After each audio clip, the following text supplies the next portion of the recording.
In our last three lectures, we have been looking at creation myths of different cultures.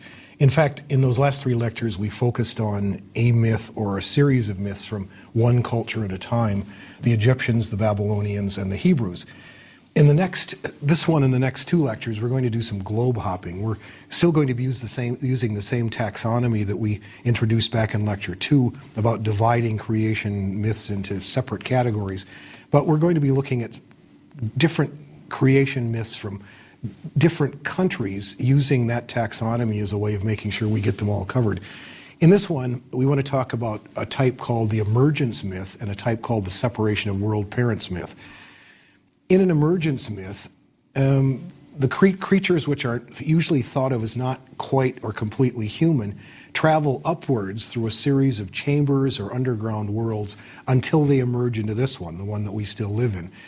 These myths usually assume an already created world with a sun and sometimes gods already in place, but the creatures themselves are what has to change. They have to become human as they make their way upward. These emergent stories are very characteristic of Native Americans in the southwest part of this country, and they're also frequent in Mesoamerica. The Aztecs have an emergence myth, the Acoma have an emergence myth, as do the Pueblo, the Zuni, and the Navajo. The Navajo is the one we'll use in this lecture to look at because it's probably the most accessible in Paul Zolbrad's Dine Bahane, which is a kind of Navajo Bible, or at least the Navajo creation story. As Zolbrad points out in the introduction to his book, the creation story that he recounts there is still in the living tradition in the Navajo countries themselves. That is, the stories are still being told by storytellers, which means that the stories keep changing. Different circumstances, different storytellers will give different emphases, will stress certain points. So this is the first of our myths that we are looking at that is still very much alive in the oral tradition. Zolbrad admits that, of course, writing down his particular version of it freezes that particular version of it in time, as writing down a myth always does.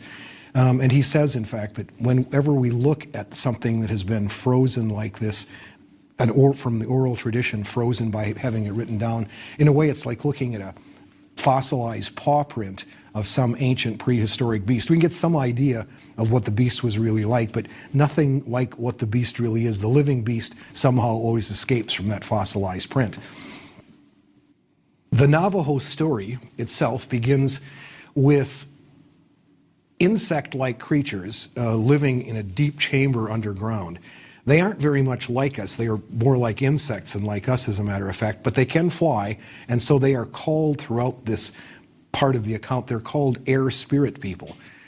They live in an underground chamber that has no light. It's extremely crowded, and so the story tells us there's a lot of confusion, a lot of messiness, a lot of fighting, and a lot of adultery. We're told that they keep trying to clean up their act. They get together every so often and try to fix things, but somehow they never quite manage it. The four chiefs of this underground world, one for each cardinal direction, eventually get irritated enough with him that they tell him they're going to have to leave. They can't put up with this messiness anymore. The insect people, the air spirit people, meet to try to figure out how they can meet this challenge, but the meeting turns out to be mostly a blaming session, with everybody blaming everybody else for what's really gone wrong. While they're still squabbling, huge waves of water come at them from 4 different directions, and until they look like they're going to be drowned. Fortunately for them, they can fly, so they all take off into the air until they come to the hard shell of the sky, and there they're trapped. The water is rising below them, and the sky, this they see as a kind of impervious dome, something they can't get through. They're trapped. So suddenly a member of the swallow people appears to show them that there is a slit somewhere in that sky, and they find their way to that slit, and they make it up through that slit, and then they reach the surface of the second world. The idea here is that the sky of one underground chamber is the floor of the next one, and so on up through these chambers. This world, it turns out, is inhabited by the blue swallow people, whose blue heads matched the color of this entire world. The last world was red, this one is blue. After a period in which these two different peoples simply watch each other. The insect people send out reconnaissance missions in all 4 directions to find out what kind of world they're in. All 4 of them come back reporting there's nothing out there. There are no people, there are no plants, there are no rivers, there are no mountains, just blue, bare, level ground. Then the blue swallow people themselves come for a conference and tell them that they had wasted their time with all of their reconnaissance missions, that they could have told them that no one was out there. No one has ever lived here except for the blue swallow people. The insect people ask for permission to stay, and they promise that they will try to live peaceably among the blue swallow people, and they're given permission. For a while, things go well, until, as the text says it, one of the strangers became too free with the wife of the swallow chief, and trouble erupts all over again. The swallow people say this must be why they got kicked out of their last place, and now they say you're going to be driven out of this one too. Besides, they remind them there isn't enough food in this world to keep everyone alive, so you're going to have to leave sooner or later anyway. Now, because of the trouble, it's just going to be sooner. So it's off again for the insect people. This time once again to an impervious sky, and this time it's white wind who guides them through the slit in the shell, which is the sky of this world, and they go through the slit and they reach the surface of the third world. This turns out to be the world of the grasshopper people. It's a yellow world. The first one was red, the second one is blue, and the events here follow pretty much the same course they have in the other 2 places. Again, they have to fly to the sky shell, and once again, they find that they can't get through it, and again, this time their helper is red wind. They are directed through a slit that is discovered into the 4th world. This world is much larger than any that they had been in before, and its colors are primarily black and white. There's no sun and moon yet, but there's enough light for the insect people to send out couriers again in every direction to see what kind of world this is. The couriers find nothing in 3 of the 4 directions. Each of the 4 directions is marked by a mountain peak, and they head toward the mountains. But in 3 of the directions they come back, they say they can't find anything, and the mountains are so far away, they despaired of ever reaching them, so they return with no report to give. In the north, however, something interesting happened. There, the couriers who went out to the north discovered a race of people who, they say, cut their hair square in front, who live in upright houses, and who know the arts of agriculture. The next day, 2 of these people come to visit the insect people, and when they do, they bring along corn and pumpkins to feed them with. The 2 people now begin to try again to live amicably with each other, and the square-haired people teach the insect people how to cultivate and irrigate their own crops. In time, the insect people here also hold meetings to figure out how to avoid getting thrown out of this wonderful new world. This is by far the best one they've ever been in, and they really do not want to get kicked out of this one. Eventually, and they do clean up their act sufficiently so that they seem to get along, they're going to be allowed to stay. Then they ask the gods of this new world, the holy people, to make human beings, which they do. The gods show up one day, the holy people show up one day with 2 buckskins and 2 ears of corn. They lay the 2 ears of corn on one of the buckskins, they cover it with the other one. They place eagle feathers underneath the ears, and then when the wind blows into the buckskins, the holy people walk 4 times around the buckskins. When the top buckskin is lifted, the 2 ears of corn are gone, and in their places are a man and a woman. The white ear has become the man, the yellow ear has become the woman. We have here another one of those examples that we talked about in our last lecture. The wind and breath here are once again very clearly alloforms of each other. The breath that is in us comes to us from the wind, and when we breathe out, we return our breath to the wind. And as the Navajo story tells it, it says, this is the breath that comes into us and we live, and when the breath goes out of us, we die. This first couple gives birth to 5 sets of twins, and when they are grown, the holy people take them to the eastern mountain to teach them in ritual and ceremony and magic. And when they return, they come back, they sometimes wear masks, we are told, and they pray for agriculture and they pray for rain. But this kind of magic is always ambiguous, particularly among the Navajo, because when they came back, they said, they sometimes wear the same kind of mask that witches do. Witches too wear masks, and like witches, they're forced to marry close relatives. So that there's a sort of power that comes back with these people, a power that we'll talk about later when we talk about shamanism that can be used either for good or for ill, and the Navajos knew very well about that kind of power. There's one odd detail in this story, and that detail is that why is it that the insect people ask for human beings to be created? Usually in stories like this subhuman kind of creatures who make their way through underground worlds, by the time they emerge, they become humans, and we expect that that's the way the story is going to end as well. There is a comparable Zuni myth, or in fact two myths, that are comparable to this, which have the right expected ending. The first is one in which when these creatures emerge into the fourth world, they still have goggled eyes and they have scaly skin and they have webs between their fingers and toes. They actually more crawl than walk. But they survive, and as they live, their eyes get used to the sun. They assume more and more upright positions. Eventually they lose the scaly skin and they lose the webs between their fingers and toes, and they become human beings. That's one version of a Zuni story. Another comparable version is that two sons of the sun, these two sons are the ones who've helped them into the fourth world, feel sorry for them, and so they come down, and each night they perform a series of surgeries on these people. One night they cut them mouths so they can eat. The next day they realize that they can eat, but now they can't defecate, so they have to create a hole at the other end. The third night they come and they cut the webbings between their fingers and toes, so that bit by bit what they do is they help these creatures who are subhuman, as they develop through the four chambers, become human beings. And that's kind of what we expect will happen in the Navajo story as well. That's why we're surprised when we see that the insect people, instead of becoming human, ask that humans be created.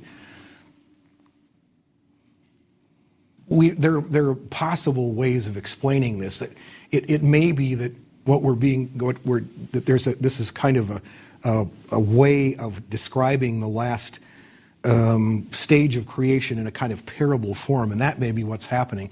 It's also been suggested that perhaps what we have here is two parallel creation stories which are simply laid side by side in the same way we saw happened in the book of Genesis. Another interesting detail of this story is that in each underground chamber is associated with one cardinal direction and with one color. It isn't until we get to the fourth world that all four directions are available in the four mountain peaks, and the various colors all blend together into white light. All of these details are going to be used in Navajo sand painting, which recreates the creation story as part of a healing ceremony, where these colors and cardinal directions are going to be very, very important. There's a really wonderful developmental process. Even if these insect people don't themselves quite become human in this story, there's a wonderful developmental process that goes on among these insect people as they emerge from one underground chamber to the next. They develop both biologically and morally. They develop more and more toward complete humanity as they move up, and they also learn eventually to discipline themselves, to avoid doing the kind of things that get them kicked out of every successive world that they've been in so far. By the end, they are fully integrated into the new world and with those people who already lived here. It's been suggested, that's another interesting detail of this story, that those people that they met in the north who cut their hair square in the front and live in upright houses may be a mythologized memory of the Navajo meeting with the Pueblo, who had already mastered an agrarian way of life and who already lived there when the Navajo arrived. Getting kicked out of various worlds for bad behavior may sound to us a little like the Adam and Eve story. That's what happens when they disobey, they get kicked out. But here, there's a marked difference in emphasis. There is no particular penalty that goes along with this disobedience as there is in the Genesis story: painful childbirth, hard work to wrest a living out of the earth. For the Navajo, this fourth world is a beautiful place. It's a grand place. It's the kind of place that they get as a kind of reward for learning how to manage their own lives. So that there's nothing fallen about this world. For them, this is the reward. Once they learn to develop in a certain kind of way, they are given this world as a kind of reward, which marks a significant difference between this and the way Adam and Eve get kicked out of their garden in their version. Emergence myths, all of them, including this one, have great homologies with the birth of a child from the womb, from darkness into light, growing from incompleteness to completeness. Frequently in emergent stories, not this one, but frequently, the helper figure who helps these creatures as they move from chamber to chamber is a female, like Spider-Woman, who acts as a kind of midwife to what happens. So these stories, emergent stories, are full of female images. They're full of dark, hidden caves from which life emerges.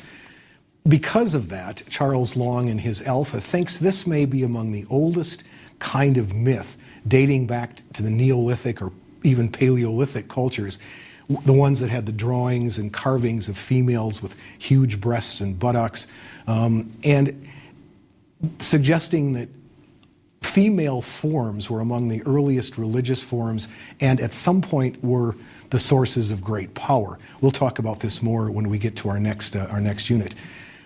The long time underground spent by these creatures suggests a kind of gestation during which we grow into full humanity.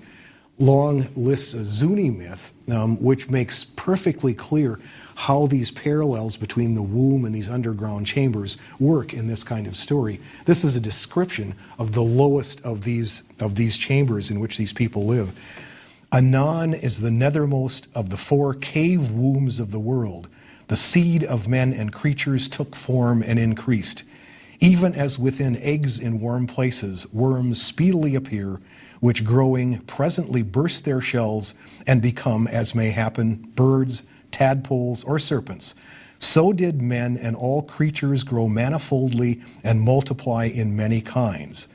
Thus, the lowermost womb or cave world, which was called Anosin Tehuli, and then he defines this. This is the womb of sooty depth or of growth generation, because it was the place of first formation, and black as a chimney at nighttime, foul too as the internals of the belly. Thus did it become overfilled with being. Everywhere were unfinished creatures, crawling like reptiles over one another, one spitting on another or doing other indecency, insomuch that loud became their murmurings and lamentations, until many among them sought to escape, growing wiser and more manlike. In emergence myths, what we see is the metamorphosis of the human being as analogous to the metamorphosis of the fetus in the womb, and so that the power that is manifest when these creatures break into the fourth world is the same power, the same powers of creation that happens in every single human birth. So this is an example of an emergence myth and what a typical emergence myth might look like. The next one we want to take a look at is of a different sort. This has to do with the breaking up of initial unity like earth and sky. We've already had some experience with this one. We saw in the Egyptian myth, we saw Shu separating Geb and Nut in Lecture 3. And in Lecture 4, we had Apsu and Tiamat, who were not earth and sky, but who were blended waters. And in both cases, creation flowed out from the separation of the two. As we've seen, the idea is always that in the beginning, there's unity, there's stasis, there's entropy. Creation can only happen when this unity gives way to multiplicity, to division, and to growth. But it also leads to dissolution and death. The best and worst of this whole world spring from that division of some primordial unity into separateness and individuality. The example we're going to use here is from the Maori, who are Polynesian natives of New Zealand. In this story, in the beginning, there was only Rangi and Papa. Rangi is the sky, Papa is the earth. And in this story, Rangi lies so closely on top of Papa that although they are breeding and conceiving and giving birth to children, there is no room for the children to move. There is no light. There is no place for them to go. Eventually, when the children get numerous enough and powerful enough, they have a meeting of their own in which they decide that something has to be done about this. They have somehow to force their parents apart, to make a space for themselves to live and to give themselves access to light. When they have a meeting, they disagree about what they should do about this. The fiercest child is one named Tu Matauenga, and he says, just kill both of them. Just kill both the parents. Just be done with it, and then we'll have as much space as we want. But Tana Mahuta, who is the lord of the forest, says, why don't we just try pushing them apart? We'll give ourselves some space. We'll send our father far, far away, and we will stay with our mother. All of the brothers agree that this is probably the most sensible plan, except one, Tahiri Matea, who is the father of wind and storms. And he says, well, why do we have to do anything? Let's just leave things exactly the way they are. There's a certain amount of disagreement among these brothers, which will turn out into open feuds later. Well, they have decided they're going to try to push them apart, and one by one, all of the sons try and fail. There is, in addition to the brothers we've already mentioned, there's a lord of cultivated food, there's a lord of reptiles and fish, there's the lord of food which needs no cultivation. Each one of them tries to push the mother and father apart, and they all fail. Even the fiery Te Matauenga tries and fails to do it. Eventually, Tana Mahuta, who's the lord of the forest, whose idea this was in the first place, he puts his head against his mother, his feet against his father, and with a mighty effort and with screams of protest from Rangi and Papa, he finally rends them apart. It seems as though the children have succeeded and all seems well, except that, remember, the brothers didn't get along with each other. Tahiri Matea, who's the god of wind and storms, is so put out by what's happened that when his father is pushed out into remoteness, he goes to join his father, where the two of them plan revenge on the rest of the family. So the god of storms releases clouds and winds and squalls against his brothers, and eventually this is going to turn into a kind of full-scale civil war of brother against brother. They start out, the winds first attack Tane Mahuta's forests. And what happens is the trees are snapped in half and broken down, and limbs and boughs are scattered everywhere, made food for insects and for rot. Great destruction he wreaks on his brother's forests. Then he attacks the seas and drives them into such violence that even the Lord of the Seas dives to the bottom, and all of the fish that are in the sea dive to the bottom for safety, and all of the reptiles, deciding the sea is not safe anymore, make their way to land and find refuge in Tana Mahuta's forests. This starts a civil war that has been going on ever since. That is, the sea and the forests are always at war with one another. The forest to this day provides spears and fish hooks and nets and canoes for people to go out and destroy the offspring of the sea, and the sea tries to swallow those canoes to sink them, as well as attacking the lands and the trees whenever they get a chance. Tahiri Matea also tries to attack the two brothers who are the lords of cultivated and of uncultivated food. But this time Papa, the mother, takes them back into herself and hides them where they are safe, so that after all of this war is over, they are going to be able to emerge and still be there. Then finally, the Lord of the Winds attacks Te Matauenga, the fiercest one. He is, of course, the ancestor of human beings. By the time he stands to face against the Lord of the Winds, he's full of contempt for his brothers who yielded so easily to the God of the Winds, and he stands against them alone until the God of the Storms becomes tranquil. Then he turns his attention to his cowardly brothers, eventually, as the story has it, eating all of them and taking their attributes for himself. He really was angry with them for what they had done. He cannot, however, finally in the last analysis, cannot defeat Tahiri Matea, the god of the winds, and the story ends this way.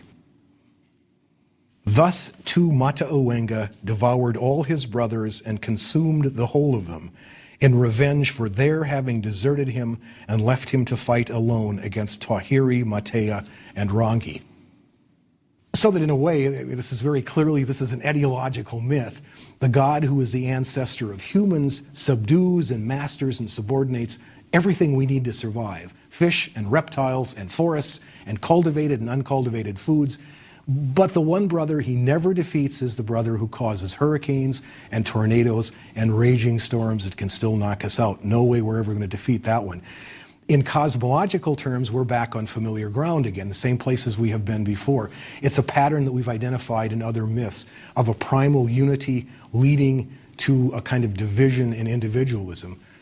The union of sky and earth is always inert. We remember in the Enuma Elish, Apsu wants to kill his offspring just to have things quiet, to put them back to where they were. When the crisis of separation comes, the mother sides with her children, or the children side with the mother in this case. The Mother Earth is always friendlier than the sky, which is still powerful, but it is remote and detached from our everyday lives. Here, Mother Papa hides away the children who provide food, that is both cultivated and uncultivated food, so that they can survive, so when the battle is all done, they can reemerge and human beings will have something to eat. The primal unity in all of these stories is always pictured as a perfect blending of male and female, so that everything at that moment is still mere potentiality, still possibility. This myth, in fact, begins with a description of that goes like this. According to the traditions of our race, Rangi and Papa, or heaven and earth, were the source from which, in the beginning, all things originated. Darkness then rested upon the heaven and upon the earth, and they still both clove together, for they had not yet been rent apart. And the children they had begotten were ever thinking amongst themselves, what might be the difference between darkness and light? They knew that beings had multiplied and increased, and yet light had never broken upon them, but it continued dark. Generally, as we've seen in all of these stories, children are the agents of separation. They want light, they want room to move, they want room to grow. Here, the god of storms, however, goes with his father, which makes sense because, again, etiologically, that's where storms seem to come from. But by going with his father, he also manages to allow his father to retain some of his authority, even when he becomes remote. But typically, as we said, children stay with the mother, as the myth says, so that she can nurture us as the earth does. In our next unit, we'll take a look at the hypothesis of the great goddess, the idea that in Paleolithic and Neolithic ages, the female principle was supreme in religion and mythology. The idea of the earth as a great goddess and a mother was probably strengthened in some ways by the change from hunting and gathering or nomadic life to agriculture. When the earth becomes what we depend on for fertility of plants and domesticated animals, our connection has to be closer to the earth than to the sky. The sun becomes in a way more important than the sky. In the Zuni myth, the father-son impregnates the waters near Mother Earth, and they produce a pair of twins who teach humans how to cope with the new world. The sun becomes friendlier and much more imminent, much more of daily use than the sky does. And so, as always, history and time begin in this story with the overcoming of that initial inertia and with separation. And once again, as in all of the other stories, sexuality becomes a driving force and an ordering element, as opposed to the eternal union of Apsu and Tiamat, or Geb and Nut, or Rangi and Papa. Or, as we've seen in past lectures, with the Midrash's androgynous Adam, in which energy and change and creation doesn't really happen until those genders are split up, or Hesiod's all-male golden age, which isn't ended until Pandora is introduced into the world, or Plato's myth in the Symposium that we all started as androgynous beings. This sexual difference also is a mighty powerful driving force in all creation myths, this kind included. Next time, we will look at two other different kinds of creation myth. One is the creation from chaos, or in its most popular version, a cosmic egg, in which a cosmic egg floats upon the eternal seas or sails slowly rotating through the skies until it gets broken or cracked, and then creation begins from there. The other kind of story that we will take a look at, the other kind of myth we'll look at next time, is ex nihilo. Now, we've already had some experience with both kinds of these myths, but we'll expand our repertoire by taking a look at some examples from other parts of the world, and as always, we'll try to spend some time comparing and contrasting with myths we've already looked at, and then trying to figure out what it is that these myths have to say to us. That's next time.